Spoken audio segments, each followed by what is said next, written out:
और अब खबर उत्तराखंड परिवहन निगम की, जिसकी बसें पहाड़ से लेकर मैदान तक राम भरोसे ही चल रही है। बसों की सेहत पूरी तरह से दुरुस्त नहीं है, बावजूद इसके मुसाफिरों का सफर जारी है। निगम के अफसरों को अपनी बसों में कोई भी कमी नहीं दिखती। उत्तराखंड परिवहन निगम की बसों का भगवान ही रखवाला है। परिवहन निगम की ज्यादातर बसें बूढ़ी हो चुकी हैं, न बस के शीशे सलामत हैं, न बस। निगम की तकरीबन 500 बसें रिटायर होने की कगार पर। पुरानी होने की वजह से थोड़ी दिक्कतें रहती हैं, लेकिन फिर भी हम कोशिश करते हैं कि हमारे यात्री कम से कम परेशान ना हो। सर्दी का मौसम है, उनके शीशे प्रॉपर जो है लगे रहें, लेकिन क्योंकि बेड़ा पुराना हो गया है तो उनकी एक क्षमता है, और जो हमने खुद बनाई है, मानक तय किए हैं कि उतने किलोमीटर के बाद या उतने टाइम के बाद हमें उन्हें रिटायर करना। तो जब रिटायरमेंट की पोजीशन में है तो वास्तव में बसों में फिजिकली थोड़ी प्रॉब्लम है, उन्हें रिटायर करने की और नई बसें खरीदने की आवश्यकता है। मुलाजिमों की माने तो 2000 नई बसों से उत्तराखंड परिवहन निगम के बेड़े का कायाकल्प हो सकता है। हालांकि 300 बसों को खरीदने का फैसला हो चुका है, लेकिन निगम के लिहाज से नई बसों की ये तादाद ऊंट के मुंह में जीरे से ज्यादा नहीं।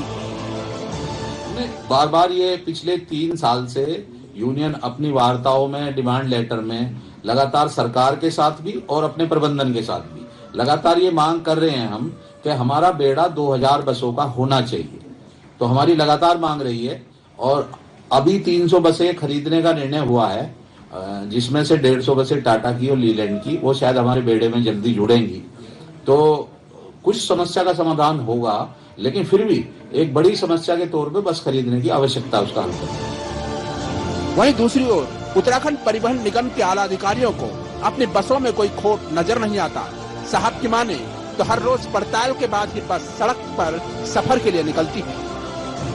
इसमें जो बसें हमारी नई बसें आ रही हैं, तो जैसे जैसे नई बसें आएंगी और जिन बसों की स्थिति हमारी खराब है उन्हें प्राथमिकता पे हम लोग हटा देंगे बसों में। नहीं, ऐसा नहीं है। हमारी जो भी बसें सड़क पे चल रही है वो यात्रिक दृष्टि से पूरी तरह स्वस्थ है, और डेली चेकिंग के बाद ही उन्हें सड़क पे निकाला जाए।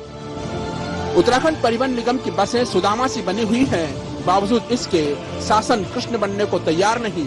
ऐसे में सवाल उठता है, अगर बदहाल बसों के चलते कोई हादसा हो गया तो कौन जिम्मेदार होगा?